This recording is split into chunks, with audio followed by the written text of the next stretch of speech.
welcome to the Voice of the Victim podcast. I'm Ryan. And I'm Rosie. And this week will be a shorter episode. It's been a pretty traumatic weekend for many people, and hopefully none of our listeners have been personally impacted by this because it's horrific. Our hearts are aching for the families that were impacted by the shootings that happened in El Paso and Dayton, Texas and Ohio. So we couldn't bring ourselves to talk about anything else this week because it's unbelievable that these two shootings happened pretty much on the same day. Right. And I think that there have been more mass shootings this year than days in the year. What? Yeah, not all of them are as highly publicized as these ones. We'll be digging more into that in the future, but this week we put off the episodes we had planned because we wanted to talk about this. It's just terrifying, and we couldn't bring ourselves to talk about anything else. So, also, I want to apologize because I feel like I sound weird because my throat really hurts. Yeah, Rosie's sick for the first time ever. For the first time in forever. That's from Frozen. Sorry. This past Saturday, August 3rd, 2019. At 10:39 a.m., 26-year-old Alden Hall was shopping the produce aisle of a Walmart in El Paso, Texas. And it was just a typical shopping trip. You go there and you expect to grab what you need quick and get on with your day. There was even a big back-to-school sale going on, so there were lots of mothers with their children shopping at the time. But this trip to Walmart didn't go as planned for any of the people in there that day. Alden saw a young man walk into the Walmart wearing earmuffs, safety glasses, and carrying an assault rifle. The man lifted his weapon and smirked. Alden began running toward the nearby exit. As he moved, he saw someone an arm's length away from him get shot multiple times. He ducked behind some shelves of food and started to go back to try to help, but he quickly realized the victim of the gunshots didn't make it. So, Alden sprinted to the exit. And so this terror just continued on, and people were hiding under the tables, pretty much anywhere they could find to get away from the massacre. As we mentioned, there were women and children in there. And so it was a pretty crazy scene, if you can just try to imagine that. I can't. That's one of my fears now. Every time I go to Walmart or anywhere, Yeah, it's so common. It seems like it's just ridiculous how many mass shootings are happening, and thank goodness there's so many delivery options now, because it's how can you go anywhere without being paranoid? You literally have to turn off your worries to go on with daily life now. It's so messed up. But when he got to the parking lot, he saw that people were frozen in shock. People were using shopping carts to move the wounded out of the Walmart, trying to get them help. That's so sad to imagine the scene of who thinks that's going to happen to them when they're getting their errands done. Right. They must have been in such shock, these people. What to do. Just think about how often we just go into Walmart and we're so laid back and we're just you never expect that this is going to be your last trip to Walmart, or no, not at Walmart. That you're going to witness this crazy. I expect this when we go to the Mall of America. Every time I'm like, this could be my last day. Yeah. Which is also super messed up, but it's so big, you think about it more. Like I said, this stuff's happening so often now. You can't help but worry about it anywhere you go with large crowds of people. Right. The shooter was 21-year-old Patrick Crucius, which I don't really care about getting the perp's name right. Mm-hmm. Who cares? From this point on, we're just going to call him the shooter. Upon investigation, authorities discovered a manifesto the shooter had posted online, where he immediately talked about supporting the shooter from the Christchurch, New Zealand massacre in March. According to the manifesto, it also made it obvious that his motivations were based on a hatred for Mexican immigrants and the increasing Hispanic population in Texas. A large portion of the victims are of the Hispanic population. Yeah. And I can't imagine the hatred this person had. And he literally told the police that he set out to kill, quote, as many Mexicans as he could. Wow. It's so scary. And I can't help but think that it's a result of the propaganda that has been promoted and promoting hatred for certain groups of people, you know, Mexican immigrants. It permeates the mind of some people, and they handle it in a really extreme way, you know? And it's so sad that that propaganda is even being pushed out into the public. Like, I think it was a year ago already that we talked about that border control stuff. Oh, that's right. Yeah. But it's so scary to see where those ideas can lead. Ideas that literally promote disdain for a particular group of people, when those people are often trying to escape violence and just survive. But somehow individuals can make themselves feel so entitled to the land they were born on that they'll literally put the land above the lives of other human beings. I just don't get that. 22 people died and 26 were left wounded.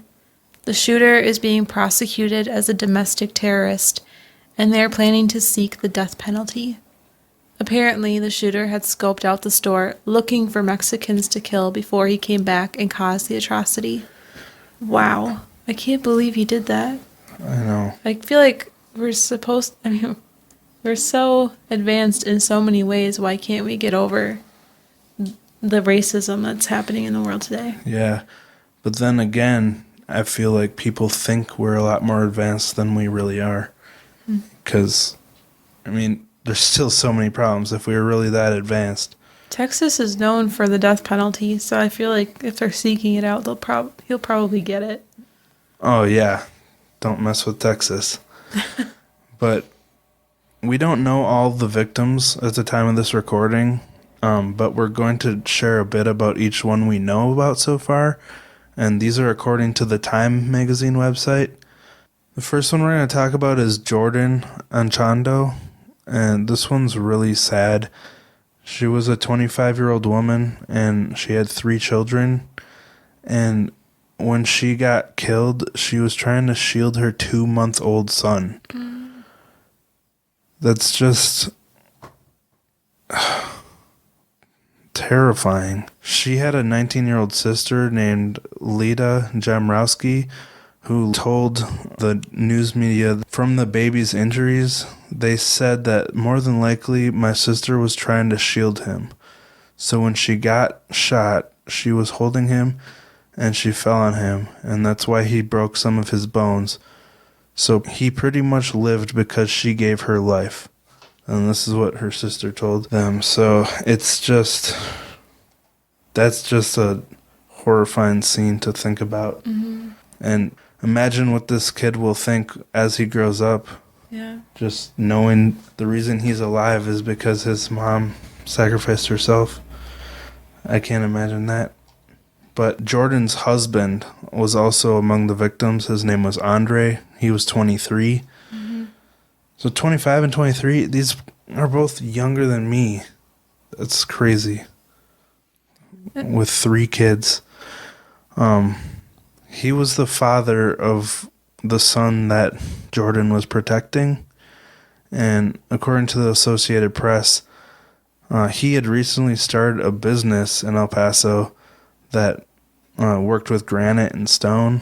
And this was after he had turned his life around from drug dependence and getting in trouble with the police a lot. So he had made a lot of progress in his life, you know, cleaning up his act.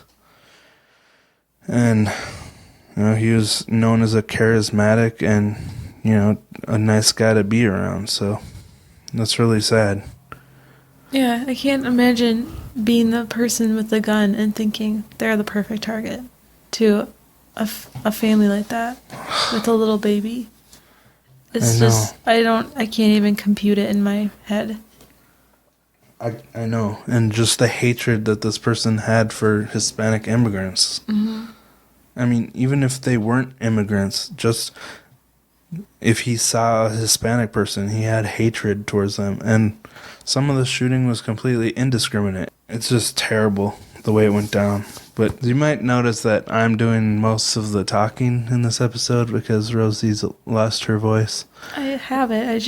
It kills me every time I use it. But thank you for still doing this with me.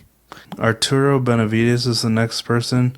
He's 60 years old, and he had been shopping at the Walmart with his wife Patricia, and he was paying when the shooting began at the register, and she was on a bench near a restroom, and during all the crazy hysteria, she got pushed into a bathroom stall.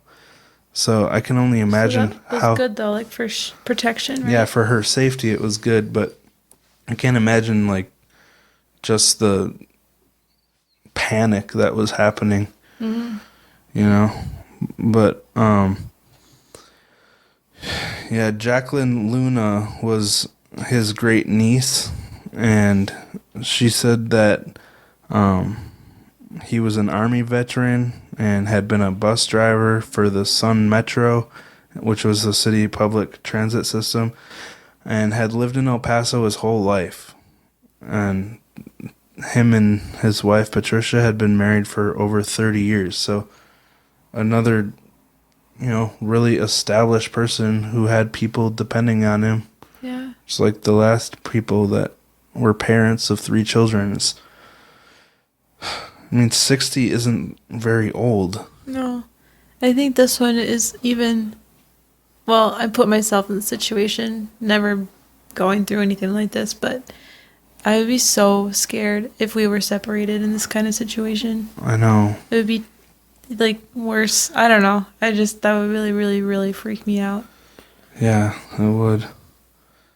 And when you're just checking out, you just think it'll take, 30 seconds to check out, and then, if one of us is checking out, the other one sits on a bench to wait. You're just like, okay, whatever. But for this all to go down, I know I keep saying it over and over, but the experience that these people went through is unimaginable, and I'm just trying to wrap my head around it.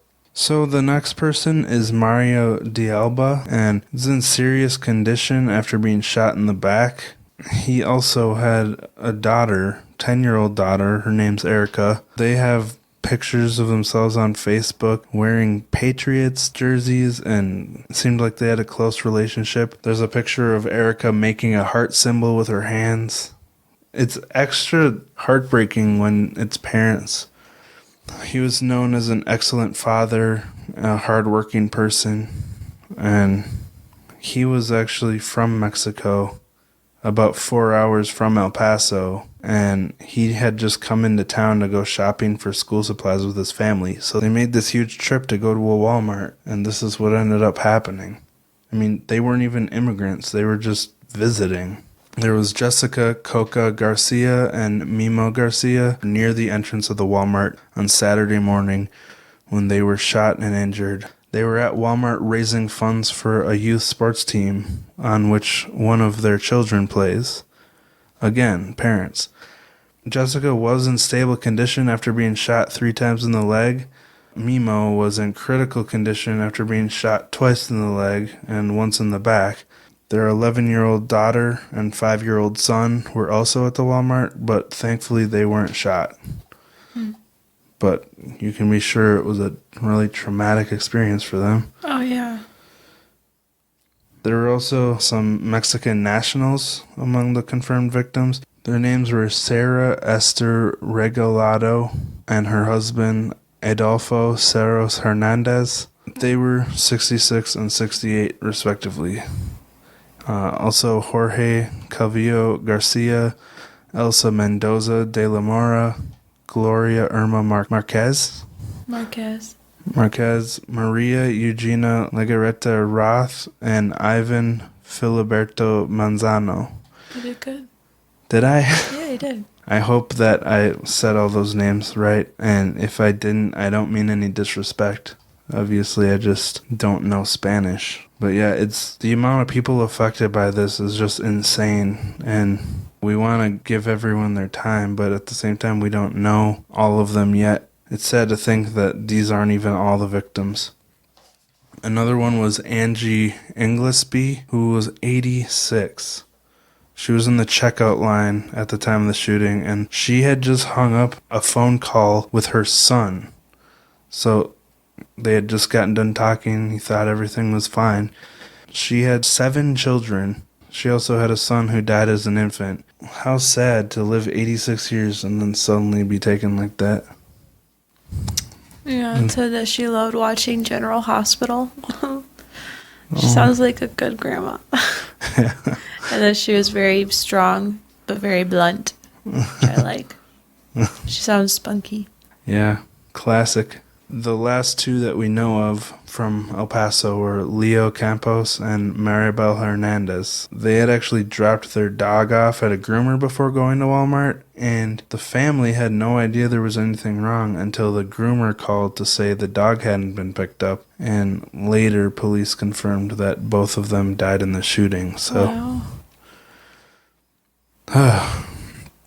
It would be so sad to hear about a shooting like this on the news and not know that one of your loved ones was killed in it and then find out later. But those are all the people we know of so far that were killed or injured in this. So now we're going to talk about the Dayton, Ohio shootings, and this is according to the New York Times website. So there's this bar in Dayton, Ohio called Ned Pepper's, and it's described as a bustling tavern offering tap beer, DJs, a dance floor, a patio with a tiki bar, and live music, which sounds like a place that we would like to hang out. It does sound very fun. And when you go to a place like that, you're expecting to have a good time. You're not expecting anything tragic to happen. So it was an hour before close on a Saturday night, August 3rd, but it was actually around 1 a.m. Sunday morning, so I guess August 4th. But the crowd inside the bar and on the outdoor patio early Sunday morning was pretty lively. The line to get inside was wrapped around the block, so, it's a pretty popular place and loaded with people. One of the people there was a mother of a newborn, another was a nutrition trainer, and within seconds, both of them would be dead, along with 7 others. Among the victims killed in the barrage of gunfire outside Ned Pepper's was the gunman's sister, a 22-year-old college student described as bubbly and outgoing. Investigators had not determined on Sunday evening whether the gunman, armed with a military-style rifle and clad in protective armor, had specifically targeted his sister or anyone else in the crowd. How sad is that his sister got caught in this fire? How could he not know his sister? Well, I guess if they're not close, but... Yeah, well, but at the same time, if it wasn't an accident, which if you knew your sister was at a place and you started shooting, then it doesn't really matter if you wanted to hurt her or not. But if he did know she was there, to just have so little regard for her life and to put this plan to cause this chaos above her. The gunman, identified as Connor Betts, who was 24, was killed by the police as he tried to run into the bar, located in an area of Dayton known for its nightlife, popular with college students and heavy policed. His sister, Megan Betts, graduated from Bellbrook High School 2 years behind her brother and played in the marching band with him. She was outgoing, while her brother was more withdrawn, said Alex Gerbeck, another member of the band. She was had a very bubbly personality and very kind, Mr. Gerbeck said. From what I knew, they were close as brother and sister. Mr. Gerbeck, who said he hadn't been particularly close to either sibling, said he never noticed anything odd or antagonistic about the relationship. And he said he thought that she had a great affection for her brother, which makes this even more disgusting that he was responsible for her death. Mm-hmm. The massacre outside Ned Pepper's came only about 13 hours after a gunman stormed into Walmart in El Paso and opened fire, killing 20 people and wounding at least 26 others as he stalked the aisles. Which we just talked about. Isn't that crazy? Only 13 hours after? Yeah, I wonder if this person was inspired after he heard the news about the El Paso shooting, or if he was planning it before that. It's so terrible. So among those killed in Dayton were Lois L. Oglesby, 27, Derek R. Fudge, 57, Logan Turner, 30, Nicholas P. Cumer, 25, Thomas J. McNichols, 25, Beatrice N. Warren Curtis, 36, Saeed Sela, 38, and Monica E. Brickhouse, 39. 6 of those shot and killed were black, and 3 were white, including Miss Betts, who is the shooter's sister. I mean, I don't know if that was intentional, targeting more black people or what, but it doesn't matter. Whether it's hatred towards a particular group of people or just hatred in general, to victimize this many people is just, it's so heartless and so hate-fueled, and can't wrap my mind around it. And there's nothing that anyone can really say about it. We don't know what to say. We just wanted to share this story because it's so tragic, and we just can't think about anything else right now besides this, because it's so shocking that this is happening so often this year. Mm-hmm. And I mean, it's been happening often for a long time, and like, what can you do? It's so spur of the moment, so unexpected, no matter where it pops up.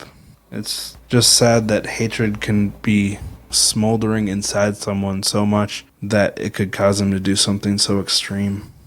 I guess if I can take anything from this, it's not to dwell on hatred, but to focus on kindness.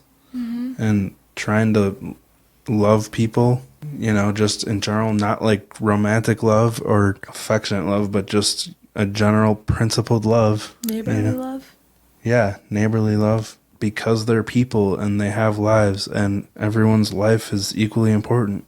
We should be loving people because they're people. And if people had that love, they wouldn't be letting this hatred boil inside them and doing these violent atrocities against other people. It's just crazy.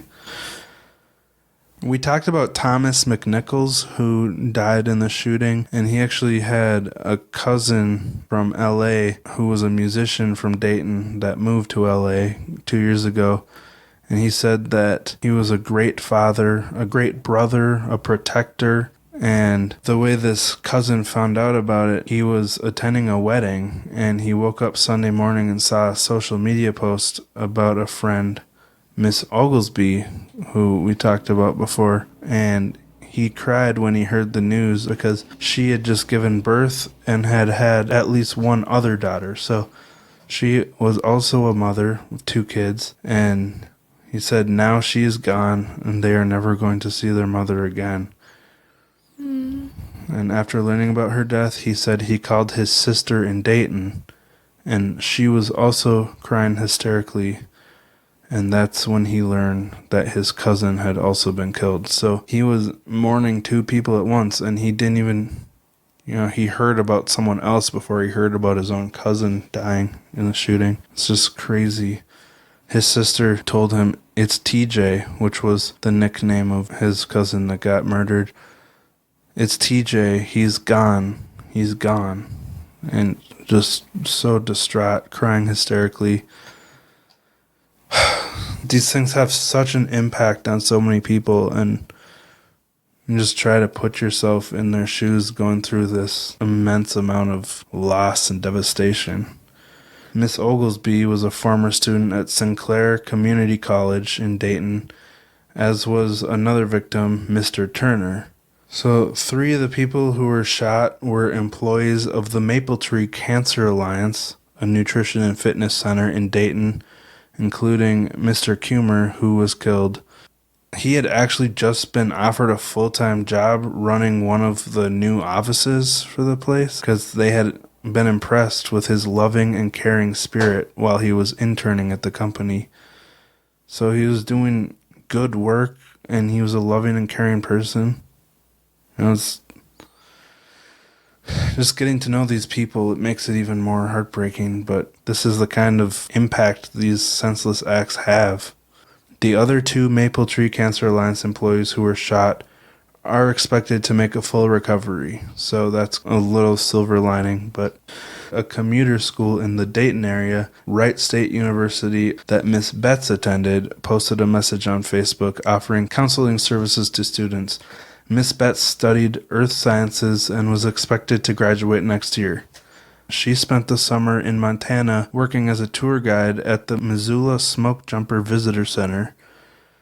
Last summer, she supervised children's water activities at an urban park. She also worked at Bed Bath & Beyond and Pier 1. Again, this was the sister that got shot, Miss Betts. Mm-hmm. The deaths in Dayton were especially painful and bewildering for graduates of Bellbrook High School who knew both the suspected gunman and his younger sister. Mr. Gerbic, who we talked about earlier, said, "It's something that you never expect to happen, especially in your own backyard or with people that you know." And those words really resonate because you never know when this is going to happen or where or who. It's so senseless, and like everything we talk about on this show, but there's so many people affected by these mass shootings, and it's impossible to wrap your mind around, or at least for me it is. Yeah, there's a difference in hearing the number of people and then learning a couple of facts about each one. Yeah. You know? That's why I wanted to read this article pretty much flat out, because they did a good job of getting a little bit of background information on who they could. Mm-hmm. Again, the sister who was shot, her name was Megan Betts. And I don't know what to say.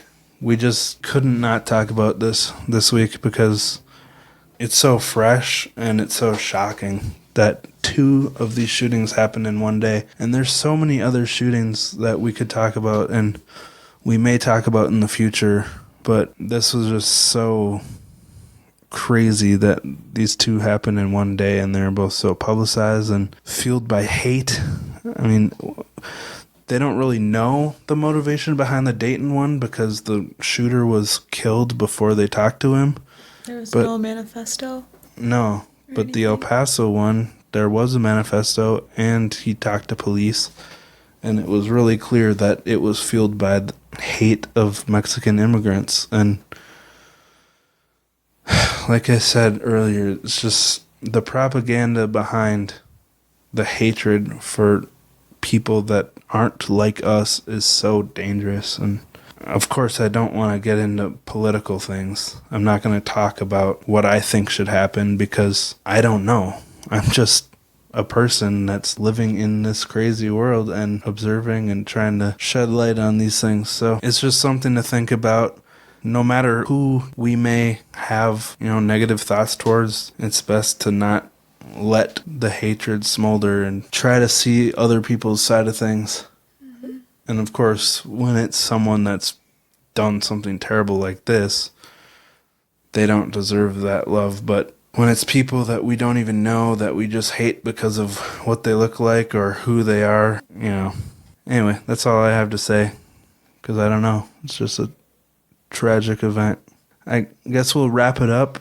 We're going to skip all the cat news and reviews and everything this week because my throat hurts. That, and we just want to leave it at that, just sharing the story. And we hope that all of you are safe. And if you were part of this or affected by it and you want to share your voice, please reach out to us and let us know.